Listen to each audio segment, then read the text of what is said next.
La plática que tenemos hoy es límites, premios y castigos, cómo evitar los extremos y puedes cambiar la forma de actuar con tus hijos. Vamos a empezar con un video que espero que les guste.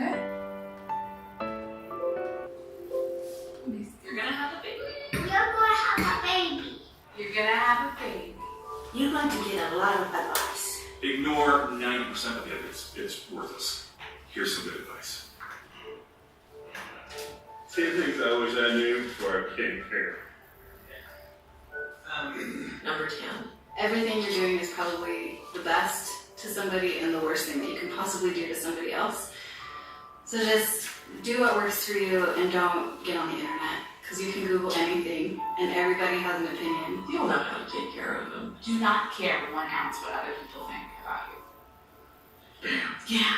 Number 9. Get on the schedule, get on the schedule, get on the schedule if you want to live. Schedule is key to sleep.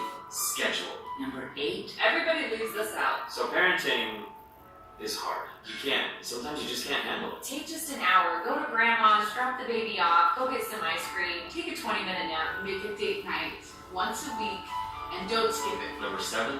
This is important instead of having to mold them to what you want. Discover who they are and let them be. Number 6. Be prepared for the unexpected because it will happen. Like maybe the possibility of having twins. There is a chance that your baby could go flying down the hill and then roll out of her car seat onto the road, which may have happened. Number 5, you've got to make room for the baby. Crib, changing table, car seat, stroller. 2 strollers actually. That's enough that went into our room, even though he had a crib in his own room. And their toys. More crap. He has his own room. He's 5 plus. He has his own room, right? I have my own room. Number 4. You're going to look back and you're going to say, I wish those times would come back. So keep them. Don't give them all away. They'll only wear it once, but you'll keep it forever. Memories are the only thing that you have left after. Always say that. Number 3. Be grateful for your kids. Be grateful! Things that you are prepared for can turn out to be good things in the end. Oh yeah, worth it. All the poop and snot and screaming and crying and fighting, worth it. All of it, totally worth it. Cherish every single minute. We would never have asked for the challenge, but we were so grateful for what she taught us. We're grateful every day for her life. The best thing that ever happened to us. Number 2. Don't be too hard on yourself. It's gonna be okay. Some days you're just not going to have a lot of patience, and that's okay. It really is all just spilled milk. The house can wait. All of the chores can wait. You have to remember that this is a massive change in your life. And you're going to feel every emotion there is to feel. Those deep emotions on either side of the spectrum. Yeah. Number 1. The one thing that you can't understand, that you can't prepare for, that you're not going to know until you experience it. All the love.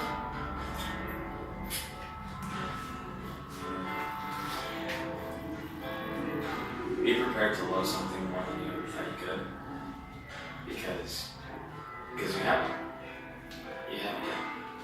And it will be the best thing that you've ever done in your whole life. If I wasn't a mom,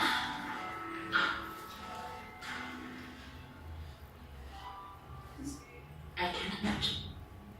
It's been too wonderful. Just relax. You're gonna be great, hopefully. Eso, ya estamos. Bonito, ¿no? Esto ya lo creo, ¿no? Sí. Bien. Bueno, vamos a empezar. ¿Por qué es importante enseñar a los padres? Bueno, porque ellos al final del día van a educar a los hijos. Sí, es muy importante que actualmente, nosotros nos hemos topado con que, por ejemplo, cuando publicamos la promoción de estos talleres, de estos cursos, hay gente que tiene malos comentarios y que dice, es que ¿por qué actualmente le tienen que decir a los papás cómo educar a los hijos? Si nuestros padres a nosotros nos educaron sin que nadie les enseñara y etcétera, etcétera. Entonces nos hemos topado con que, ¿por qué es importante? Es muy importante porque la actualidad de ahora es muy diferente a lo que era antes, ¿sí?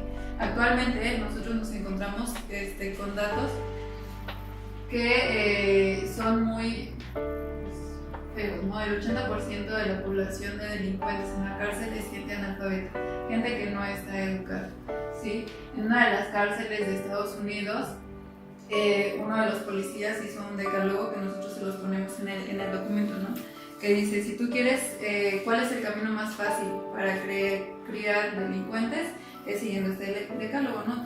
Son 10 pasos que, bueno, da a tu hijo todo lo que te pida, no lo regañes, si dice groserías, tú ríete de qué gracioso sea su grosería, etc. ¿No? Si sigues estos 10 pasos, al final del día obtendrás un delincuente.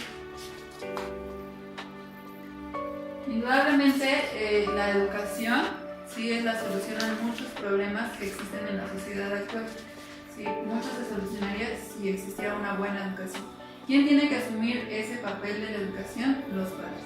Si la educación no se da en casa, difícilmente se logrará en otro lugar. Actualmente tenemos pues el problema de que muchas veces los padres le dejan toda la escuela, ¿no? Que la escuela les eduque, que la escuela les enseñe, cuando el papel de la escuela no es educar, el papel de la escuela es enseñar. Que enseña conocimientos, español, matemáticas, ciencias, pero el papel de la educación le corresponde a los padres. Porque al final del día, los padres, quieran o no quieran, son modelos para sus hijos. Modelos de vivencia de los valores en la casa es donde los papás van a aprender, van a enseñar a los hijos de valores, que es el amor, que es el respeto, que es la tolerancia, la solidaridad, etc., ¿no? Van a aprender también cómo deben de comportarse ante los problemas. Cuando en casa hay un problema, los hijos siempre están viendo cómo se resuelve y cómo los papás lo resuelven.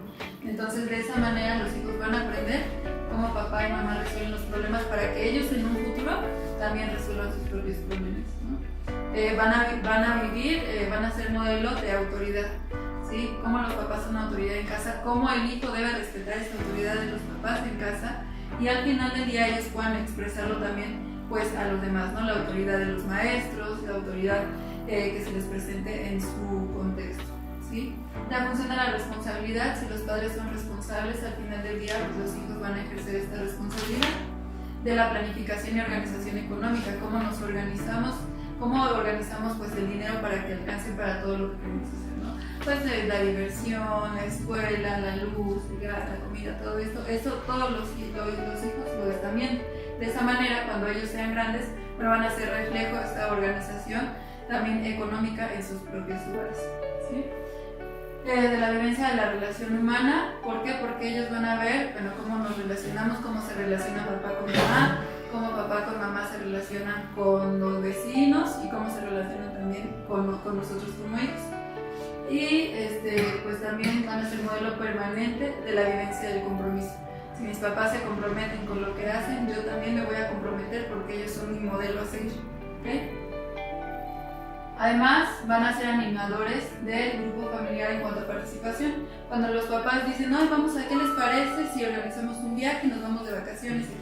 Los hijos van a aprender de cómo ellos están animando a toda la familia para que hagan ciertas actividades, ¿sí?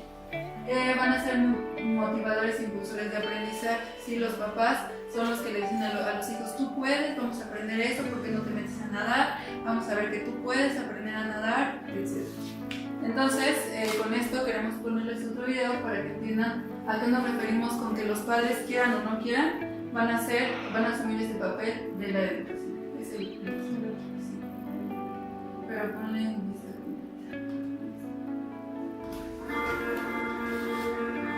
Dad, you don't know it right now, but I'm watching you. Watching the things you do. I'm watching the way you treat people. The way you treat me and my mom and my sister. The way you live your life is having a big impact on me.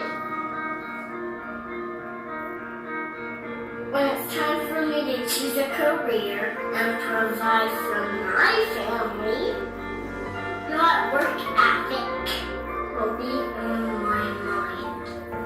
The time you spend with me, even doing something foolish, will give me a sense of security. There will be times in my life or I struggle with integrity, and I'm maybe not sure what to do. But I will become how you stood up for what was right, even if you could have looked the other way. I hope the choices you are making, I will also make. Please don't be afraid to show me your failures, to show me your mistakes. I will learn from them. Dad, are you listening? I'm watching. Watching to see if you really believe what you say about God. I want you to help show me the way. Show me how to live life that isn't safe, but is good. So I'm watching you, Dad, every day. You're teaching me how to live, whether you know it or not.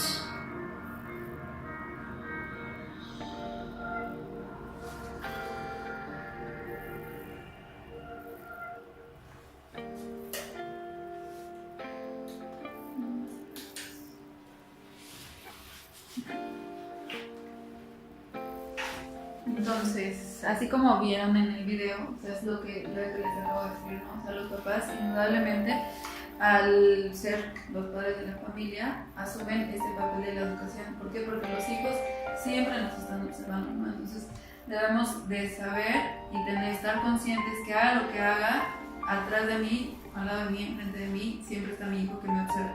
Entonces, debemos de tener mucho cuidado con nuestra manera de actuar. Al asumir este papel de la educación, los papás no podemos dejar toda la intuición, ¿sí? Antes la intuición servía, ¿sí? Antes decíamos, pues ¿sabes qué? ¿Cómo voy a educar a mi hijo? Pues tu corazón te va a dictar qué es lo mejor para tu hijo, ¿no? Tú vas a sentir sí, vas a sentir no, en decir, le doy permiso, no le doy permiso, esto le hace daño, esto no le hace daño. ¿Por qué? Porque lo ocupas con tu corazón. Actualmente eso no funciona, ¿por qué? Porque a diferencia de otras generaciones, actualmente nuestros hijos están rodeados de muchísimos estímulos, ¿sí? ¿Qué son los estímulos? Los medios de comunicación, las redes sociales, el internet, programas televisivos, las amistades que tienen. Nuestros hijos ya no nada más van a la escuela, regresan y están en casa, ¿no? También tienen clases extracurriculares, van a natación. Entonces están rodeados de muchísimos estímulos que nos los van a educar o maleducar. Entonces, por eso los papás, al asumir este papel, deben de estar conscientes de que deben de capacitarse y deben de aprender, ¿sí?, cómo educar a sus hijos, ¿okay? Entonces, al final del día, los papás deberían de saber qué es educar, cómo educar, hacia dónde, qué es lo que le vamos a enseñar y cuál es la manera que vamos a enseñar. Esto parece muy simple y ustedes podrán decir, no, pues es que eso yo ya lo sé, ¿no? O sea, cargué a mi hijo en los brazos y automáticamente ya sabía qué tenía que enseñarle, cómo le iba a enseñar, qué era enseñar y todo eso. Pero no. ¿Por qué? Porque parece muy simple, pero al final del día nosotros, con muy buena intención, llegamos a cometer errores muy graves. Por ejemplo, todo es educación, ¿no? Trabajamos todo el día para que a nuestros hijos no les falte nada. Trabajamos de 12, 14, 16 horas por día, todos los días. Pero ¿qué pasa si después, para que a tu hijo no le falte nada, le falta mamá, le falta papá?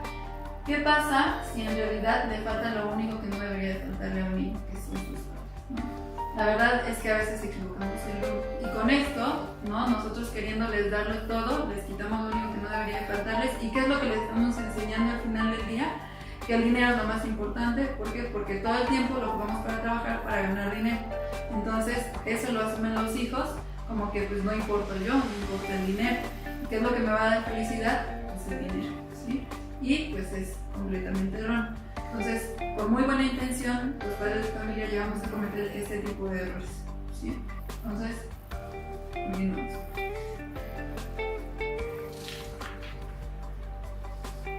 Existen dos enemigos muy graves que nosotros nos impiden saber educar.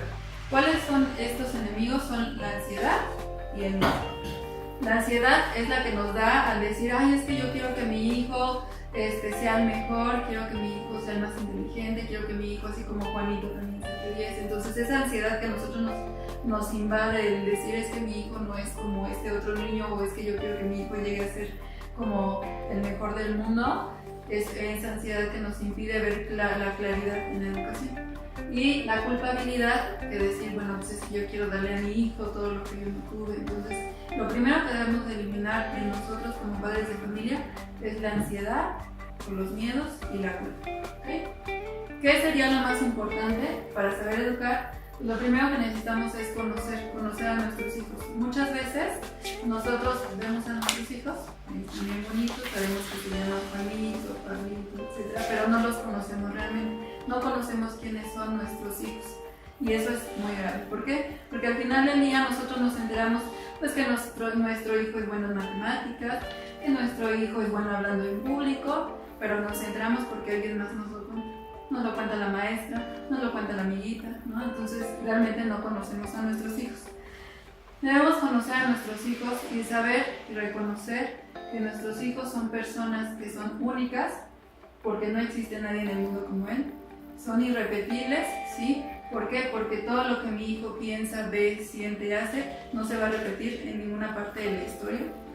Inacabados, porque no nacieron siendo como ya una persona adulta, entonces hay que irlos formando poco a poco. Originales, porque tienen la capacidad de crear muchas cosas, infinitos, es decir, que nacen y al final del día pues no vamos a morir, ¿no? Bien. Entonces, volviendo al tema de cómo vamos a educar, tenemos que romper también con esos mitos de cómo se nos educaba antes, cómo se nos educa ahora, y cómo nosotros vamos a encontrar el equilibrio. Entonces vamos a ver lo que era la educación antes. Bueno, en la educación tradicional sabemos que antes a nuestros padres pues no se les podía contestar, no se les podía poner apodos, como actualmente los hijos ya como llaman a los padres por su nombre, en lugar de decirle papá, mamá, o hablarles con un poco más de respeto o incluso con apodos. Entonces, eso es por la parte de educación tradicional, en donde también se educaba por medio del castigo y de los golpes y del maltrato. ¿Qué consecuencias genera un castigo? Genera rencor. ¿Por qué genera rencor? Porque los niños, cuando ustedes les castigan o les pegan, no lo ven como, ay, mi papá lo está haciendo por mi bien, sino lo están bien, o sea, le están generando un rencor. Incluso le están generando que sea agresivo. El castigo lo vamos a ver como la consecuencia de nuestros actos, no lo vamos a llamar castigo. Cuando el niño se enfrenta a la consecuencia que le generó la acción, entonces en ese momento el niño va a decir, aprendí, hay un aprendizaje, no me están castigando por la acción, sino es la consecuencia de mi acción. Va a generar inversión de valores. ¿Qué significa esto? Que si le decimos, si no comes la sopa, no sales a jugar. Entonces, ¿qué le estamos diciendo? Que el juego es el premio y entonces comer lo va a ver como lo malo. Y el agotamiento, que todo el tiempo vamos a estar atrás de ellos y nunca van a entender porque lo estamos nada más castigando y no estamos viendo que haga ver sus consecuencias. Existen dos diferencias en cuanto a la autoridad y la paternidad. Nosotros lo que buscamos con esta conferencia es que ustedes se guíen por la paternidad. Antes se imponía, se ordenaba y se amenazaba. Lo que buscamos que ahora hagan los padres es guiarlos, enseñarlos y motivarlos. ¿De qué manera les decimos las cosas a nuestros hijos? Un ejemplo que nosotros veíamos es que a un niño de 5 años le decía a su papá, papá, ya no quiero ir a la escuela. Entonces el papá decía, ¿cómo le explico a mi hijo que tiene que ir a la escuela? Lo que hizo el papá es pensar y al día siguiente le dijo, ¿sabes qué? Ven, vamos a dibujar. Es una actividad que le gustaba mucho al niño.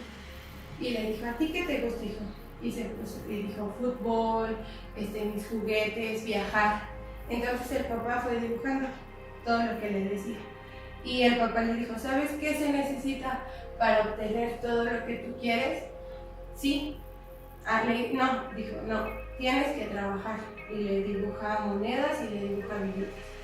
Y entonces el niño le dice, ¿y en qué puedo trabajar? Y ya el papá le dice, ¿y qué se tiene que hacer para trabajar? Pues estudiar la universidad. Entonces le pone una universidad y le dice, pero para estudiar la universidad tienes que estudiar la preparatoria, para estudiar la preparatoria, la secundaria, la primaria y el kinder. Y entonces el niño le dice, el papá le dice que si no estudia todas esas, entonces no va a poder llegar a tener dinero para poder comprarse las cosas que él quiere. Pasando eso, el niño al día siguiente ya no dice nada y se va contento a la escuela. ¿Qué queremos llegar con esta historia? Es que el papá buscó la manera de cómo motivar a su hijo y no imponerle, no decirle, como yo soy la autoridad o porque yo lo digo, tienes que ir a la escuela. El papá buscó la forma en cómo acercarse a su hijo y decirle de la manera correcta que fuera a la escuela y que entonces fuera decisión del niño de ir a la escuela. ¿Podemos ser amigos de nuestros hijos? ¿Ustedes qué piensan? No. Pues en ocasiones, ¿no? Por la forma de enseñarles. Bueno, la respuesta es no. No podemos ser amigos de nuestros hijos. ¿Por qué? Porque los niños necesitan un padre y una madre que los van a guiar y los van a apoyar. Si nuestros hijos nos llegan a ver como amigos, entonces se va a confundir todo el rol. Van a decir, pues sí es mi amigo, entonces le puedo faltar al respeto. Entonces puedo hacer muchas cosas que hago con mis amigos. Para eso tienen a sus amigos. Ustedes son sus padres, no en ocasiones pueden ser sus padres, sino en ocasiones sus amigos. Y entonces, algo muy importante que va a pasar es que ustedes van a poner límites.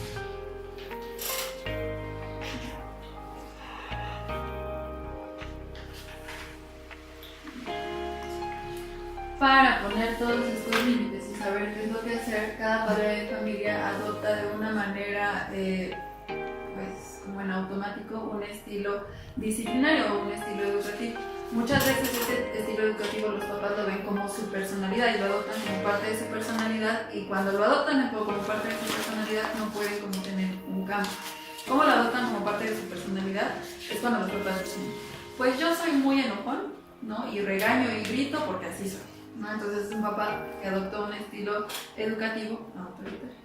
Y hay papás que dicen, no, pues es que yo soy muy cariñoso, no le puedo negar nada a mi hijo y todo lo que él quiera. Están adoptando un estilo educativo muy sobreprotector, ¿okay? Entonces, lo primero que deberíamos de hacer es decir, pues a veces yo también soy enojón, a veces soy alegre, y bueno, esa es mi personalidad, pero mi estilo educativo debe encontrar ese equilibrio. Un equilibrio en el que no lleguemos a ser autoritarios y en el que, pues, el otro extremo no queramos ser como amigos de nuestros hijos. Los estilos educativos se basan en dos conceptos muy importantes, que es la firmeza y la benevolencia.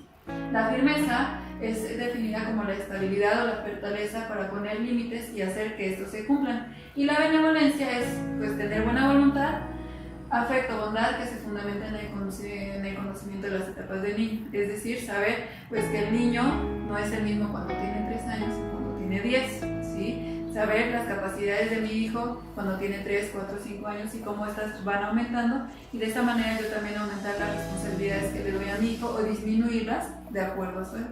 Jamás le voy a exigir más a mi hijo de lo que puede darme, ¿okay? Eso es la benevolencia. Y así alcanzar un equilibrio. Existen 4 sectores en los estilos educativos. El primero es el amaestramiento, que es una firmeza sin benevolencia. Es cuando nosotros estamos domesticando a nuestros hijos y los tratamos como si fueran nuestras mascotas, ¿sí? Lo principal en este estilo educativo es que nos obedezcan, ¿sí? La obediencia. Siéntate, párate, haz, no hagas sin tener involucrada la educación, ¿okay? Simplemente nos interesa que se porten bien, ¿okay? El sector 2 es el sector de la educación. Es actuar con benevolencia y con firmeza y encontrar el equilibrio, ¿okay? De esta manera nosotros podemos hacer que nuestros hijos se comporten bien, ¿sí? Conscientemente. En esta nosotros nos debemos de dar cuenta que un error que cometemos los padres es pensar que nuestros hijos son tontos, ¿sí? Que no entienden y que no van a entender razones. Entonces, todo lo contrario, los niños son muy inteligentes y entienden de razones. Ellos pueden adoptarlas y empecé a entrar en esta situación de que los niños cuando hacen lo que deben de hacer tienen consecuencias positivas o todo lo contrario, consecuencias negativas. De esta manera llegan al equilibrio. El sector 3, que es firmeza, sin benevolencia. Eso es un sector que cae en la indiferencia. En este sector podemos encontrar a padres de familia que no se sienten capaces de educar a sus hijos. ¿Sí? Estos padres de familia tienden a encargar a sus hijos con la abuelita, encargarlo con los tíos, ¿sí? Irse pues a su casa y dejar a los niños como que alguien más los atienda. ¿Por qué? Porque no se sienten capaces. Pues como que no les interesa porque pues no sirven para eso, no sirven para ser padres, no les interesa y dejan a los hijos que vayan creciendo como les va la vida, ¿no? Y el sector 4, que es el de la benevolencia sin firmeza, en este caemos en una sobreprotección, ¿sí? Son padres, como les decía, que dicen, ay, no, es que pobrecito de mi hijo, ¿cómo le voy a negar, no sé, ese pastel que le encanta? No, pobrecito de mi hijo, ¿cómo lo voy a regañar si están sus amiguitos? Entonces, en este sector entran muchos papás que parece que le tienen miedo a sus hijos, miedo a que se vayan a traumar, miedo a que los hijos ya no los quieran, que quieran más al papá que a la mamá, ¿no? Entonces, podemos caer en ese sector. El ideal en el que nos vamos a enfocar es en el sector 2, que es en el sector de la benevolencia con firmeza, que nos lleva a la educación. ¿Okay? Este sector y este estilo educativo lo que nos va a dar son los siguientes objetivos disciplinarios, ¿sí? ¿Qué va a hacer? Que el niño sea interdependiente y llegue a la madurez. ¿Okay? Los papás, cuando saben que están educando a sus hijos, es cuando el hijo deja de necesitar de ellos, porque el hijo se vuelve independiente. Entonces, el ideal de los papás sería que mi hijo no me necesite, porque ya sabe cómo comportarse ante la vida. ¿Okay? Y eso les genera a ellos madurez, se hacen responsables de su propia vida. También genera confianza en sí mismo y los vuelve asertivos. ¿Por qué? Porque pues, el niño tiene confianza porque sabe que sus papás creen que él tiene las suficientes capacidades para afrontarse al mundo que los rodea. ¿Sí? Les da una capacidad efectiva para dar y recibir amor, además un enfoque de contribución hacia la sociedad. Una educación cuyo sentido de autoridad realmente signifique hacer crecer al niño. ¿Okay? Ahora, esta educación tiene que estar basada en límites. Lo primero que tendríamos que diferenciar sería un límite y una limitante. Un límite es hacia la conducta y una limitante es hacia la personalidad. Los límites son, por ejemplo, en una carretera. Si estuviera una carretera sin señales de precaución, de vuelta aquí deténgase, aquí baje la velocidad, los carros pues irían para donde quisieran, habría muchos accidentes, ¿sí? Y nadie sabría cómo por dónde es el camino. Los límites son eso, son las señales que nosotros les vamos a poner a nuestros hijos en el camino para que pues no vayan a chocar con alguien más, para que sepan dónde ir más lento, dónde ir más rápido, dónde tienen que dar vuelta. Esos son los límites, ¿sí? Y los límites van enfocados a la conducta, ¿sí? ¿Qué es la conducta? Lo que hacen. Estás pegando, no se pega, ¿sí? La conducta que haces es incorrecta, ¿ok? Las limitantes van a la personalidad. Estas son negativas, ¿sí? La limitante va a reprimir al niño. ¿Por qué? Porque se enfoca en la personalidad. Aquí volvemos al conocimiento de mí. Si yo sé que mi hijo tiene mucha energía, anda corriendo por todas partes, esa es parte de su personalidad, ¿sí? Cuando yo le digo a mi hijo, estate quieto, que no ves que estás impacientándome y demás, yo estoy reprimiendo su personalidad, ¿sí? Y lo estoy ofendiendo, ¿ok? Entonces, al ofender a mi hijo es una limitante, reprimo su personalidad. Mi hijo habla mucho siempre, se quiere meter en las pláticas y demás, yo quiero que se calle. Cuando le digo, oye, cállate, sí, cállate porque pareces un periquito que nada más está hable y hable, entonces lo estoy limitando, ¿sí? Lo estoy ofendiendo, lo estoy reprimiendo, reprimo su personalidad.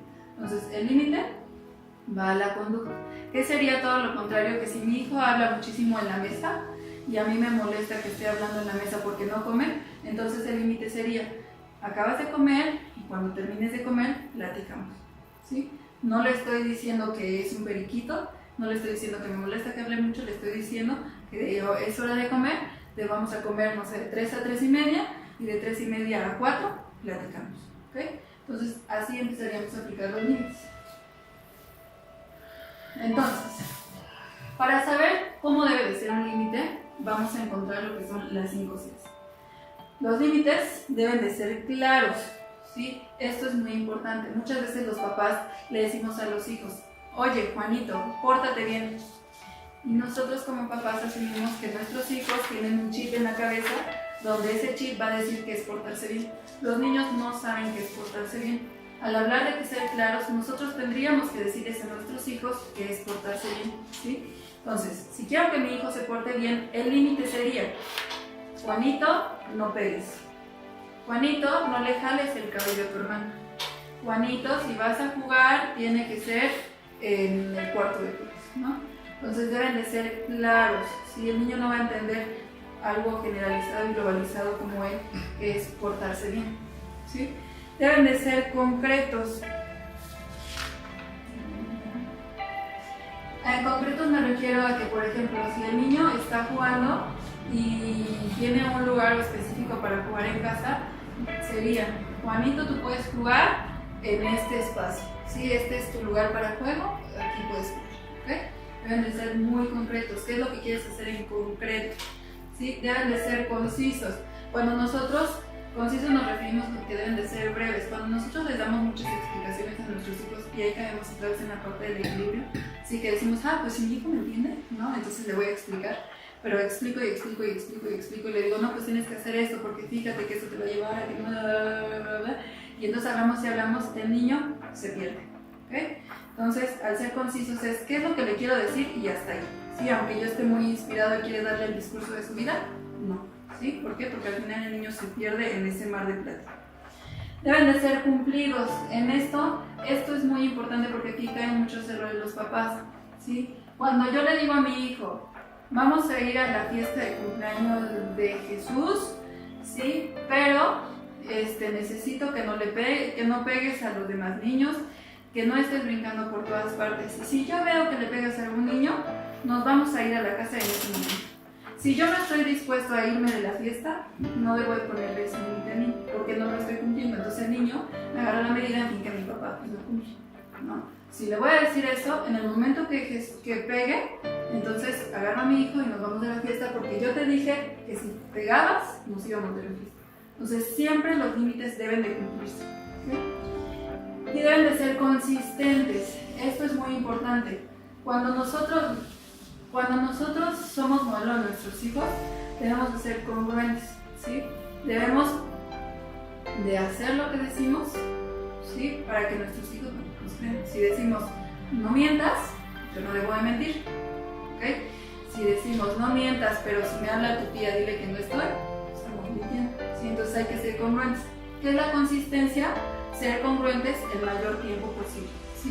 Que no nada más la congruencia me dure un día, sino me dure mucho tiempo, ¿ok? ¿Para qué? Para que así el niño pues vea que yo soy creíble, ¿sí? Que yo no miento la mayor parte del tiempo, y entonces él haga lo mismo. Y bueno, nos vamos a lo más importante. Nosotros estamos conscientes de que muchas veces en las pláticas, en las conferencias, a los papás se les da muchísima teoría, ¿sí? Se les da marco teórico, se les dice cómo y de qué manera, pero no les dicen cómo hacerlo. Bueno, en el tiempo que nos sobra, nosotros les vamos a decir cómo le hago, ¿ok? Si deciden detenerse en algún punto, nos dicen y lo unamos más en el tiempo, ¿ok? El primer punto para saber cómo hacerle es no dar premios para no acostumbrarlos a las cosas materiales o alimentos, ¿ok? Cuando un niño les dicen: si sacas 10 en la escuela, vamos a ir a Six Flags, entonces el niño siempre va a pedir un premio cuando saque 10 y no va a entender que sacar 10 es su responsabilidad, ¿ok? Entonces, si el niño saca 10, yo no le doy un premio, le doy una felicitación. Felicidades, bien hecho, hasta ahí. Caemos en el extremo contrario. Si yo felicito mucho a mi hijo y le digo: eres el mejor, no hay nadie como tú y demás, podemos hacer un niño egocéntrico. Entonces las felicitaciones deben de ser como muy moderadas, exactamente. Cuidar mucho las palabras. Y no acostumbrarlos, como les decía, a las cosas materiales. Si vamos a dar un regalo a nuestros hijos, debe ser un regalo desinteresado por parte de los papás. Mira, el día de hoy pues pensé en ti y te compré una bicicleta, ¿no? Y el niño sabe que no tuvo que hacer nada para que papá me diera una bicicleta, ¿ok? Debe ser un regalo desinteresado. Tiene problemas, ¿qué es lo que pasa? Que dice: por ansiedad como. ¿Por qué? Porque la comida le da esa tranquilidad, satisfacción, se siente bien, sabe que no va a pasar nada. ¿Por qué? Porque papá y mamá cuando era niño me calmaron con comida. Entonces ahora cuando yo soy grande me calmo con comida. Entonces eso es muy importante. ¿Quieres explicar lo siguiente? Me quedo sin voz. El reconocimiento de las instrucciones simples. Es lo que les mencionábamos anteriormente, que el niño no va a entender si le dices no pegues porque está mal, porque le hace mal al niño, o sea, no pegues y ya, así, conciso. Hablar con la autoridad. Si les van a hablar de un regaño, por ejemplo, de no le grites a esa persona, no le grites, mi amor, por favor, chiquito, o sea, no, es no y ya, es hablarles fuerte. Pueden practicar frente a un espejo si se les hace más fácil. Si realizó una acción que nosotros deseamos, felicitarla, que es sacar buenas calificaciones, portarse bien, saludar a la gente, que el niño realice actividades recreativas.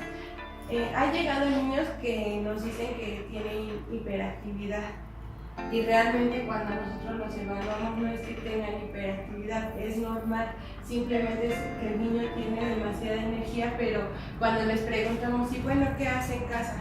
No, pues nada más está viendo la televisión, está con el videojuego o está con el iPod, entonces el niño no tiene dónde canalizar toda su energía.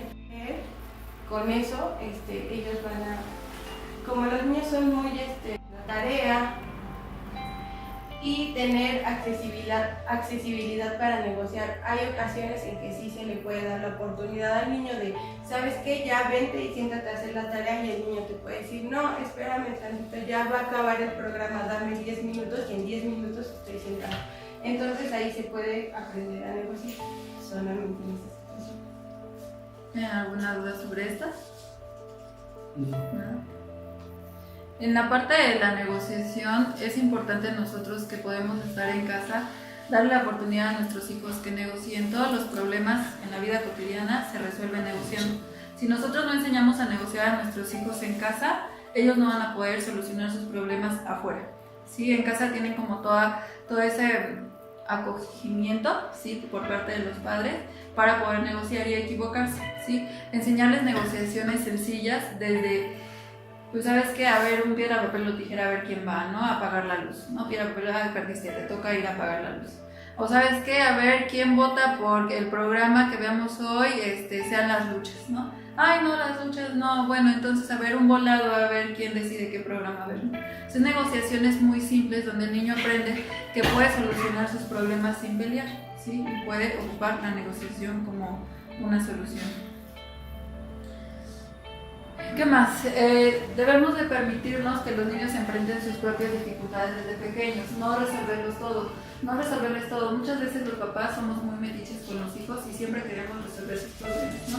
Entonces hay que permitir a los niños que enfrenten estos problemas, ¿sí? Desde pequeños y preguntarles, bueno, pues tienes este problema y ¿qué piensas hacer?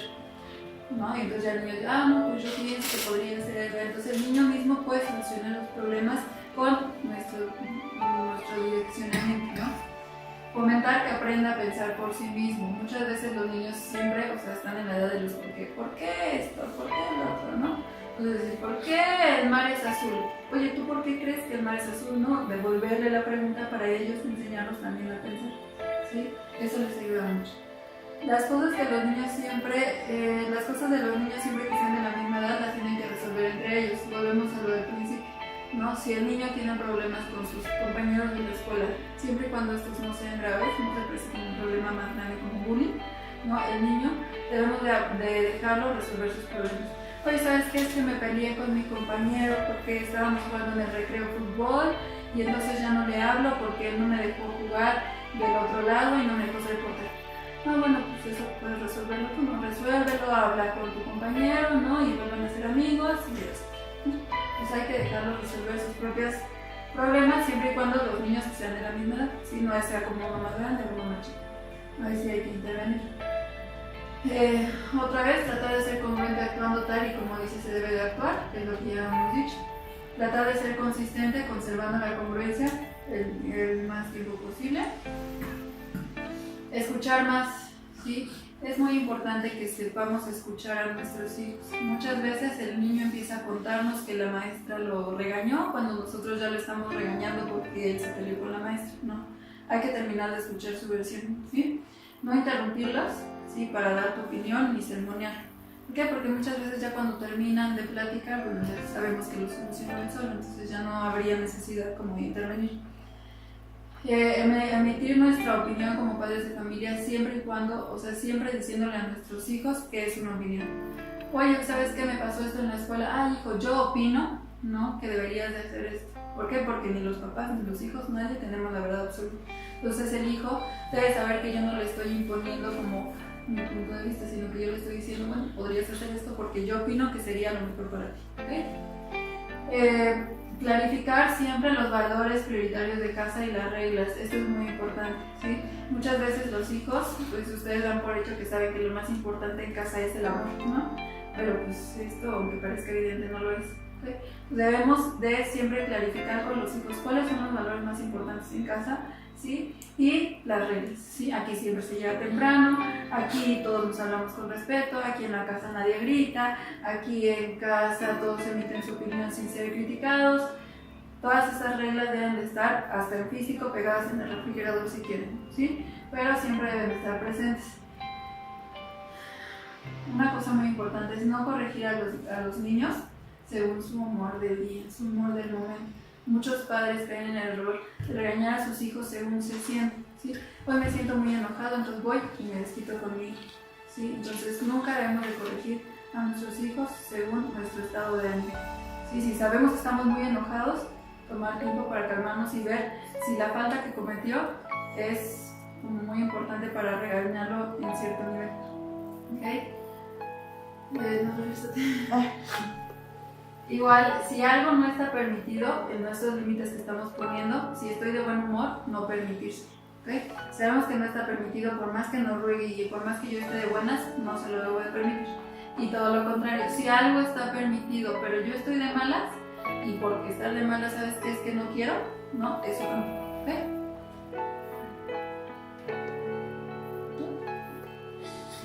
Debemos de enfatizar siempre las habilidades y los talentos de nuestros hijos, no sus inhabilidades, ¿ok? En esto volvemos al conocimiento de nuestros hijos. Si yo sé que mi hijo es muy buen bailarín y es pésimo en matemáticas, ¿no?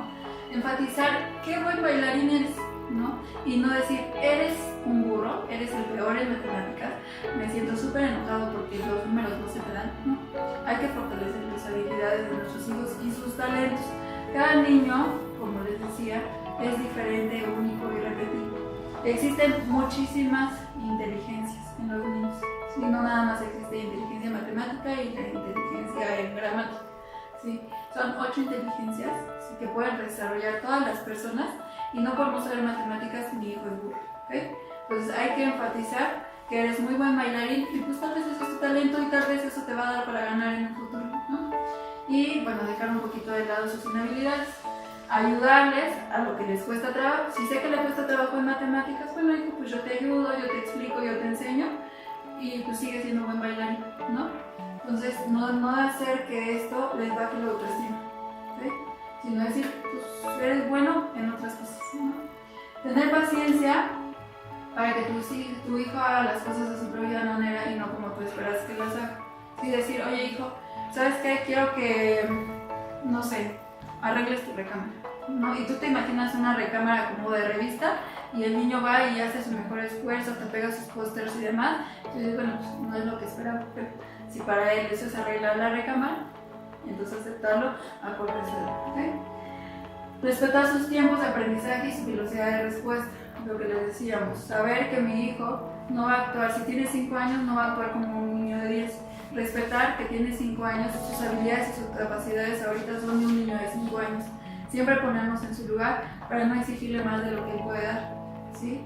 Y no todos los niños son muy rápidos para aprender, entonces darle tiempo, conocer a nuestros hijos, que es lo más importante. Y bueno, sería todo en cuanto a tips.